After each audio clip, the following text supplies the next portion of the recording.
All right, morning. Thank you very much again for joining us. My name is Mike Sawstruck. I'm the Commissioner for the Department of Public Safety here in the state of Maine. We are going to give some further details from an operational standpoint about what happened overnight and kind of where we're going from here. But before we do that, I would like to ask Chief St. Pierre to come back up and join us and kind of touch on the Lewiston experience overall. Chief? Thank you, Mike, and good morning, members of the media and the public who are watching closely as law enforcement continues to work diligently on this rapidly evolving investigation. The safety of our community remains paramount. I want to assure all that a tremendous amount of law enforcement manpower, time, and effort is being utilized around the clock, literally around the clock, in every effort to apprehend the suspect as well as to safeguard this community.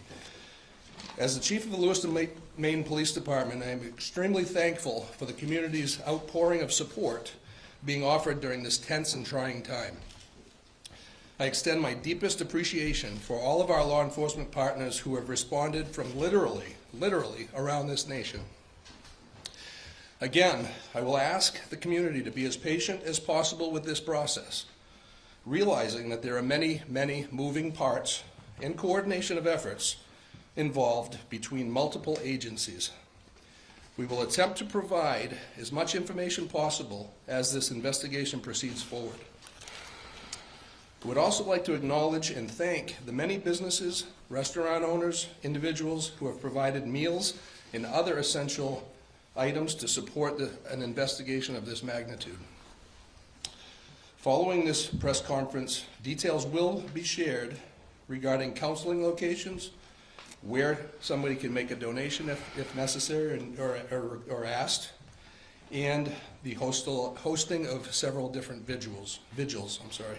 On behalf of the hundreds of law enforcement officers who have descended upon our great city over the last 3 days, we want to extend our heartfelt support as well as our sympathies to the victims and families involved in this senseless tragedy. Thank you, and I'll turn it back over to Mike. Thank you, Chief. I appreciate that. So I guess for starters, I want to make sure that we always take a moment to acknowledge the victims, their families, and how this is negatively impacting the state of Maine, the city of Lewiston, and really our entire country. We know when these things occur around our country, we are all so incredibly focused on what happened, and then we try to get to the why. And there are certainly times when we can't quite figure out the why, because every one of these situations is so tragic, so outside of the norm, that it makes it difficult for community members of all types in all locations, East Coast, West Coast, it doesn't matter, to fathom how these kind of things can occur in the greatest country in the world. So we're going to continue to work towards that. And as a piece of this, I wanted to come in and really speak to the partnership that we are committed to have with you. And as we start to really flow into an operational period, we have more of a pattern to see what we're doing day in and day out. I'm going to commit to you to have a morning briefing every day at 10 o'clock right here in this location.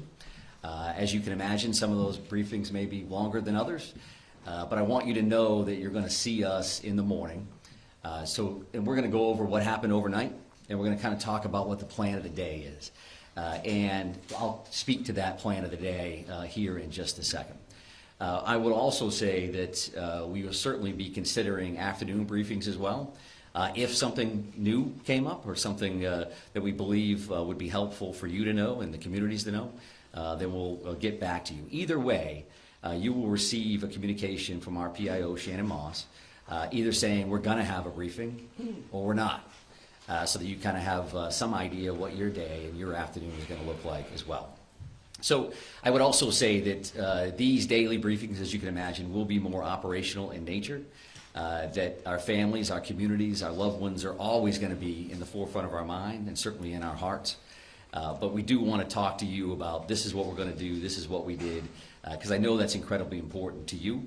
And then you're going to share that appropriately with your viewers, with your readers, and that's going to help everybody start that healing process as well. I know that information is power, You also know that there's going to be times that I won't be able to give you all the information that you need, or certainly that you want. And that won't be done because we're just not going to tell them. That's going to be done because from an operational standpoint or a tactical standpoint, there are safety concerns that I have for our first responders and that we all have for our community members. So please keep that in mind.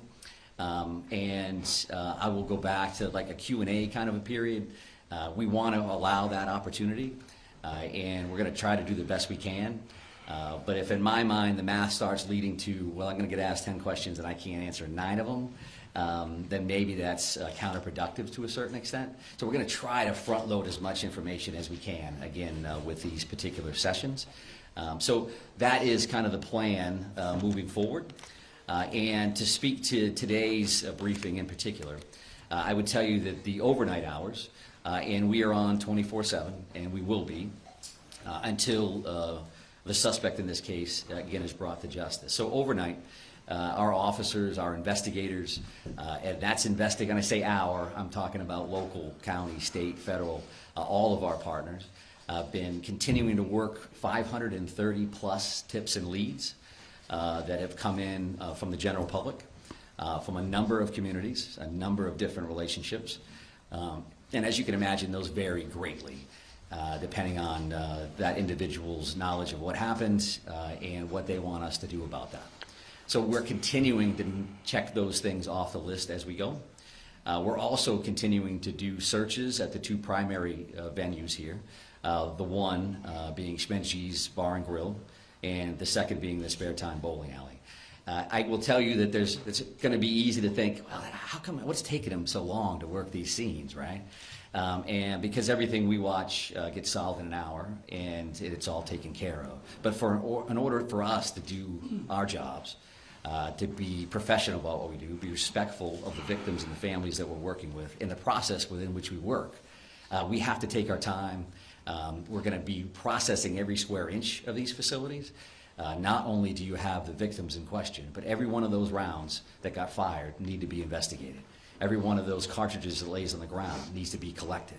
The vehicles that are in those parking lots, everything that we do around this, we need to be careful, we need to be professional, and that's what we're committed to do. So I would expect that we're still days away from completing those particular investigations, those particular crime scenes. So you'll continue to see us at those locations without question. And because of that, there are also affidavits, and affidavits are essentially the first step in a search warrant or an arrest warrant or whatever that looks like. So we're continuing to draft affidavits ultimately for search warrants around any kind of digital media that we're hoping to attain or investigate. That could be phones, that could be computers, that could be video from any location. So our officers, our investigators continue to work on that material. And so that's a lot of that stuff overnight, as well as using that 3 o'clock, that 4 o'clock in the morning, using that time frame to kind of plan out what the next day is going to look like. So we've trying to get some people rotated through for operational periods. We're going to get them some rest. Now let's plan what the next day is going to look like. We have a morning briefing, which kind of kicks off and says, this is what's going to happen. We need a team to go do this. We need a team to go do that. This is who our team leads are. This is the process. And then we let those folks loose to go do the good work. And we're going to try to share some of that information with you. So as we discuss that, and we have some maps and some other additional information up here with us right now. I will talk about a couple of these locations here to the best of my ability. Obviously, there's a lot of us here, and this isn't ideal as far as these maps go. But if you look at this boat launch overview as an example, this dot here is that Lisbon boat launch area that we've discussed. That's where the suspect's vehicle was located ultimately, that white Subaru station wagon. And I will also say that we'll have these 3 primary maps, but this QR code here, and whether you can get it from your seats or come up after the fact, will give the digital version of those so you have those readily available. You certainly understand how all of that works. So we talk about that boat launch area, and that particular location is 501 Lisbon Street. Pejebscott Landing. Pejebscott Landing is at this location. I believe we have some some of our friends from the media that are out in that area now. And what will happen in this general location today is that we will be putting divers in the water along that Androscoggin River, which you see here. And that's going to look like a couple of different things. So the very first thing that you're going to see out there is you're going to see some air resources that will fly over this particular area. And they're looking to see what can we clear from the air. Do I have to put divers in that particular area, or can I tell from the top, based on the current and how muddy the water is and all those other things, can I see to the very bottom here? So that's going to start this entire process. Then there's going to be some screening and some divers that are actually in the water that may start on this side by the boat launch and will continue on this side. I would envision at some point that we'll be moving over to these particular locations here for ground searches as well. So that's gonna look like a bunch of different things. So they could be dragging a diver behind them, literally, while that diver is checking for evidence, checking for potential bodies. And I would also say that while this is going to look like a major focus today with a lot of people, we have a lot of other irons in the fire. So I'm not here saying that the suspect, we know the suspect is in the water and this is what we're doing. What I'm telling you is you're going to see a lot of activity here, and I'm going to tell you that in advance. We've got nothing to hide in that regard at all. So then you're going to have some sonar as well that's going to be utilized here. And that can look like a couple of different things. A remote operating vehicle, an ROV, is divers could use that. And that will look like a pod under the water. And that is looking for sonar, so picking up shadows, if you will, of what does that look like. Could be a log, could be anything under there. And our divers, that dive team, and that, when I say, again, our divers, that's going to be teams from all over the place. Our Maine Warden Service is heavily involved in this. We work with them all the time. The Maine State Police dive team will be in the water and will be leading this initiative. So that's what we'll see here with a couple of different kinds of sonar. And then along the shoreline, you're going to see a line search, if you will. That means literally officers on line as they're working that shoreline. And of course, they're looking for evidence. They're looking for anything that may help them down the road. Now, I say you'll see this because for us, we want to make sure that we're working with you. So there is a church parking lot across the road here. And there's also some parking available on this side of the road. Mark Laddie, who is the PIO from the Maine Warden Service, and some officers will be in this area to assist. So if you decide that you want to go to that location to pick up video and see what they're up to, then I think there's some parking opportunities here. This 196 can be busy. This area here happens to be pretty low speed. At least that's what the speed limit is. So we're going to be around there to try to keep that as safe as possible. But we want you to be mindful that we may ask you not to stand on a railroad trestle, or we want you to get your coverage. We want to be partners with you. However, you're not going to be able to have full access to that site. I think that's common sense. And we want to make sure that you can do your jobs and we can help you facilitate that. So you're going to see a bunch of people in that area, that 531 Lisbon Road. A couple of these other locations, if we start here, this is the bowling alley scene. This red dot is actually where that is. You all understand that. We will have some additional officers there checking this wood line and continuing to do those sweeps, those searches. There was a lot of shots fired in these locations. We want to make sure we have all the evidence humanly possible. And then this is far from ideal, considering it's directly behind the podium. But this is... Can we do that? We're jammed in here with the wall. Yeah, we may lean towards that QR code. If you can't see that, I apologize. We'll have to take a look at this particular option in the future if this works for us. But the bar and grill here, there is a red dot, and you can see some wood line around that. Each one of these locations is going to have lots of police officers there, as you imagine. A piece of all of these things will have a QRF, or a quick reaction force. So we're going to maintain security here because clearly, as you realize, the suspect in this case is not in custody. That continues to be our focus. And I think if you look at these two things, we have an investigative bucket with a great deal of resources that are investigating the crime, what occurred. And there's clearly an apprehension team here with a lot of folks that are involved in that. And of course, they're going to intermingle. That's a given. But I think in this scenario, I want you to keep those two things in mind. Because even though we're going to be active with this search and the investigative side, always in our mind, we're going to be looking for the suspect and making sure that the people that are involved in these various searches, to include yourselves, are safe. So that is clearly another focus that we have in mind. I would also like to talk about, if we talk about procedures, you talk about practices. There was a lot of activity last night from members of the media in Bowdoin. And what I would tell you is that I'm showing you these 3 locations. There's a bunch of others that we're going to be working on. And that's not, so we don't have 50 maps up here. We're just going to be working on other locations. And that's not meant to be secretive. That's just to tell you that we're going to be all over the place. That's not saying that we know that the individual is in this house, or we know the individual is in that house, or they're in that swath of land, this acreage. That's not what we're doing. But we do look at all these situations as if the individual could be in there. And if that's the case, you'll see tactical teams at some point. A lot of folks are just dressed in a more casual manner, or a BDU, a battle dress uniform, just because they're going to be out in the woods and they're going to be out crawling around. So that doesn't mean, just because we're making announcements on over a PA system, that the individual is in there and we have an armed standoff and there are police swarming. There's just a lot of resources that it takes to work these scenes, right? I mean, I think that part of it, again, is common sense. And we want to be as forthright as we can around that as well. We won't be able to say every time we're hitting a location, hey, we're going to be at this spot, and because it's just not practical, and it's not safe for a lot of folks. So if you hear announcements in PA systems, as an example, a piece of that is us just giving notification that, yes, in fact, we are the police. We are going to be knocking on this door. We would like you to come out if you're in there. Some of that is case law oriented. Some of that is best practice. And some of that's just standard operating procedures from our end. So keep that in mind. If you have a question, you can certainly reach out to Shannon Moss. Many of you have. And if we can answer it, we will.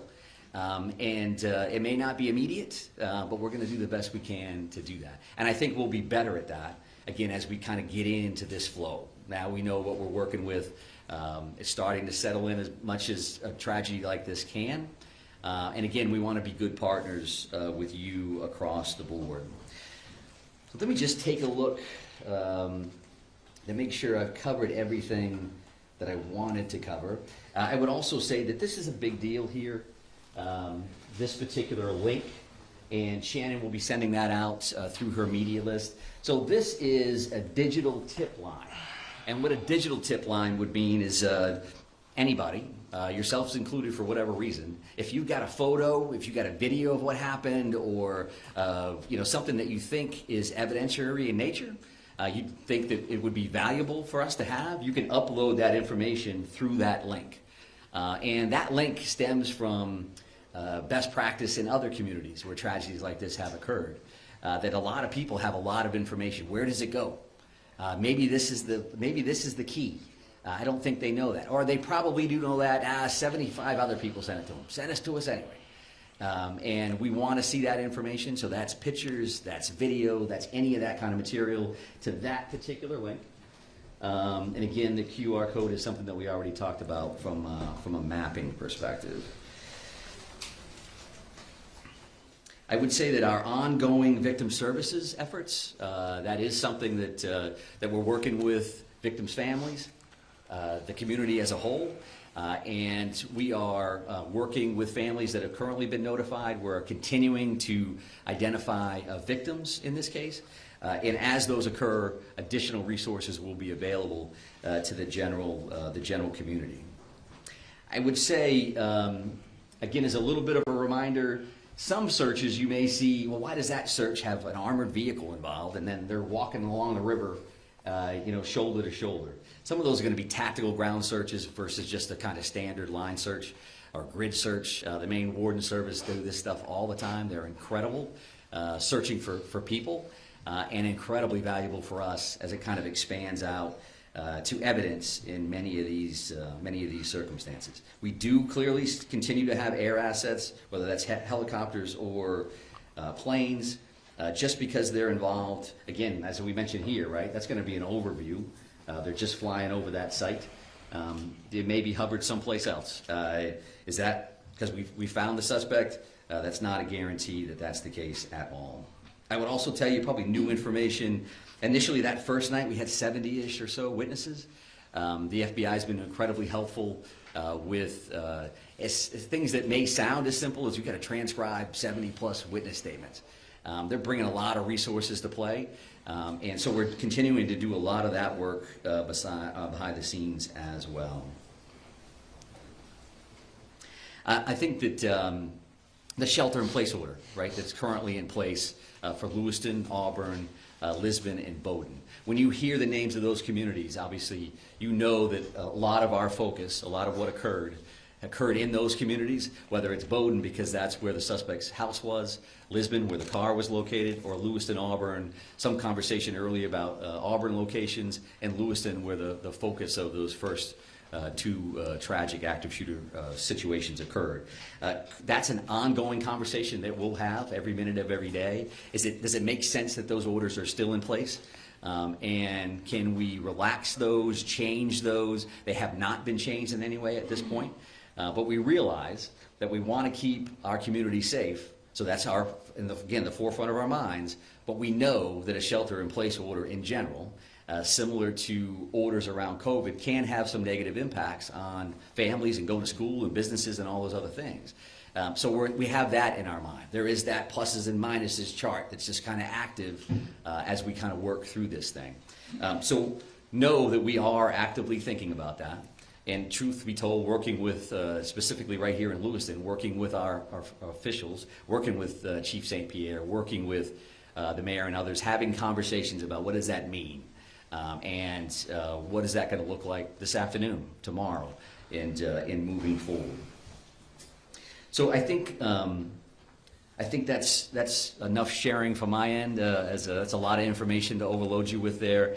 I would want to come back, however, to say that there's a lot of stuff going on here, but what matters to us, again, is the safety of our communities, the safety of our residents.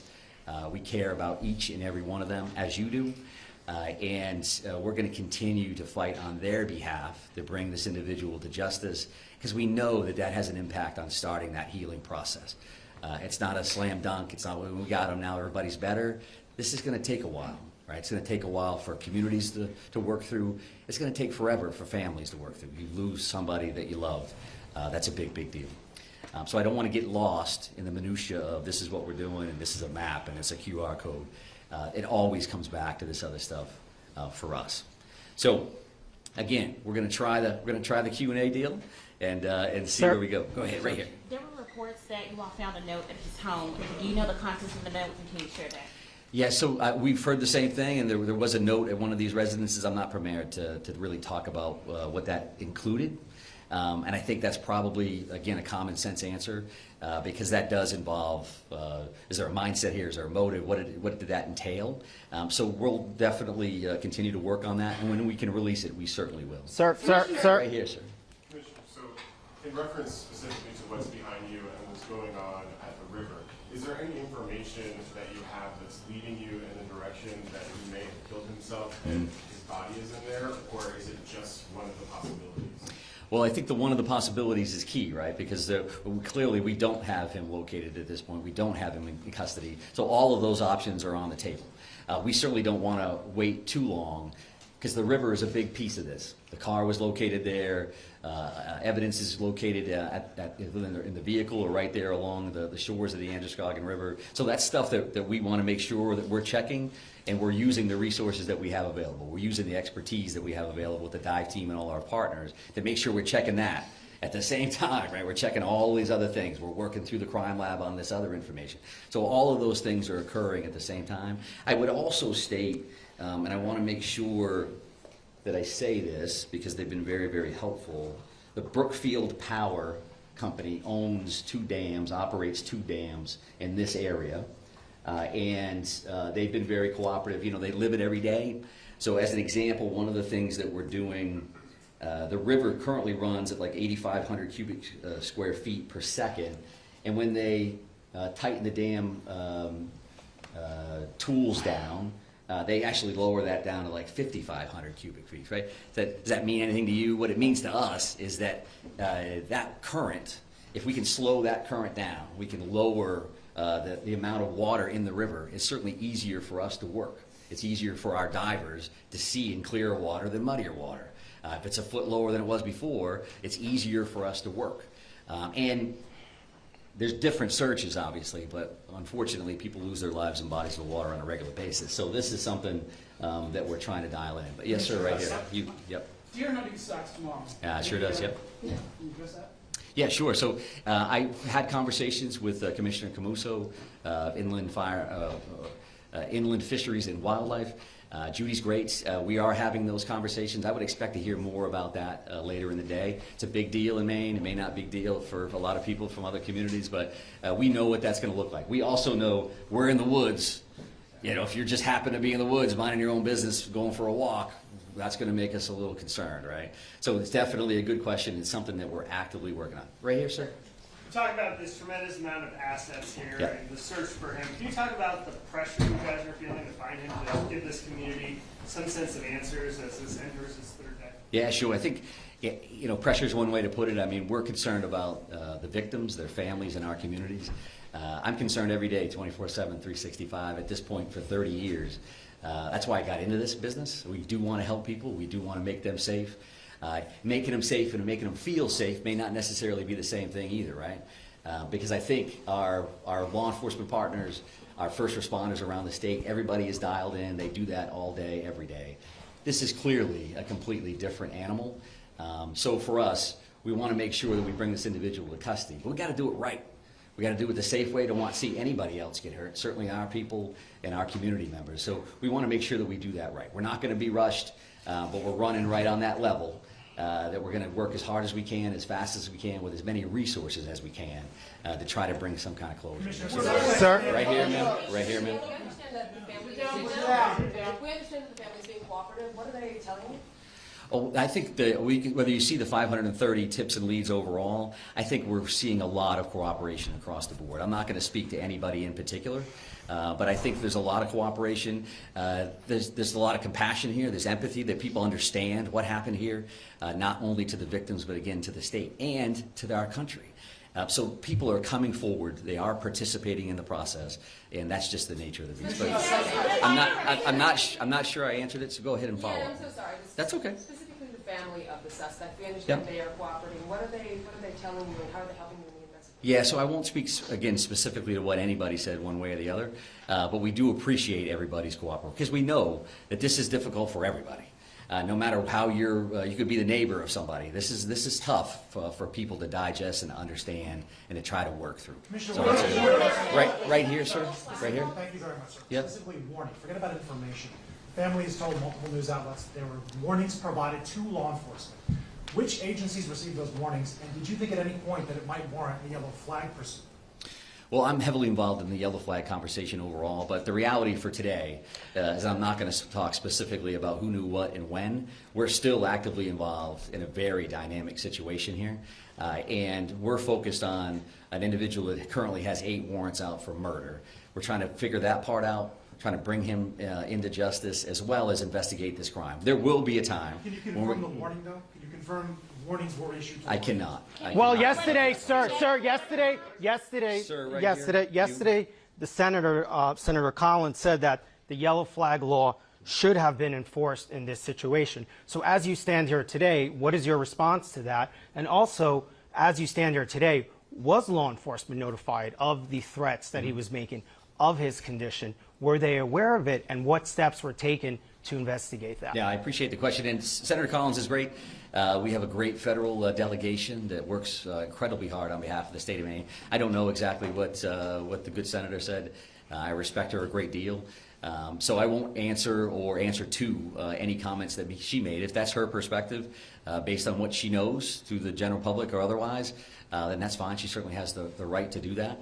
But based on what I've seen, we're going to continue to work through that. We asked good questions. It may have been you, sir, around the firearm Yes. itself. And there's going to be an opportunity. The ATF is here. The ATF is working with us. They have been there since the first second. There's going to be an opportunity to answer all those questions and figure out, so was that a violation or not? It's also an opportunity from an educational standpoint to talk about what that really means, what that really looks like, and what the options, in fact, are.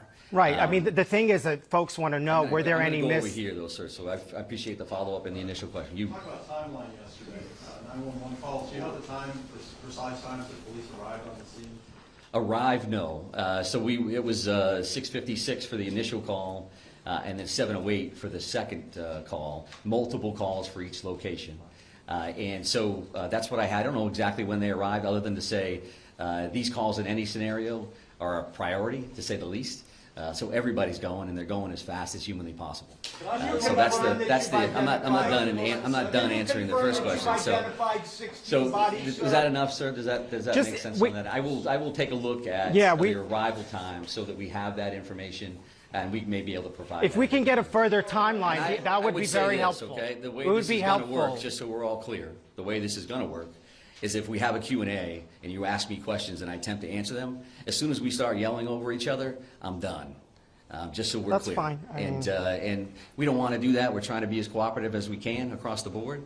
But we'll be back another time, and we're just trying to figure that out. Yes, sir, right here. Thank you. We're coming up on 48 hours. Are you concerned the trail is growing cold? I think that every minute that this goes on, we're more and more concerned, because what's the next thing that's going to happen? And we understand that. And that's why we're working 24/7 to bring this individual to justice and to try to bring some closure and overall safety to our communities. So yes, we feel that just as much as the community member does or any of us. This is a privilege. This is an honor we have to do something about these tragedies when they occur. In many instances, I've been in those scenarios. This happens out of state. You're sitting on your couch wishing you could do something to help. Well, we're in a position to do something to help, and we will. There's no question in my mind that we will bring this individual into custody one way or the other. I'm going to take one more question from you, sir, and then we're going to be done. Confirm that you've identified 16 out of the 18 bodies, and if so, can you confirm the demographics, please?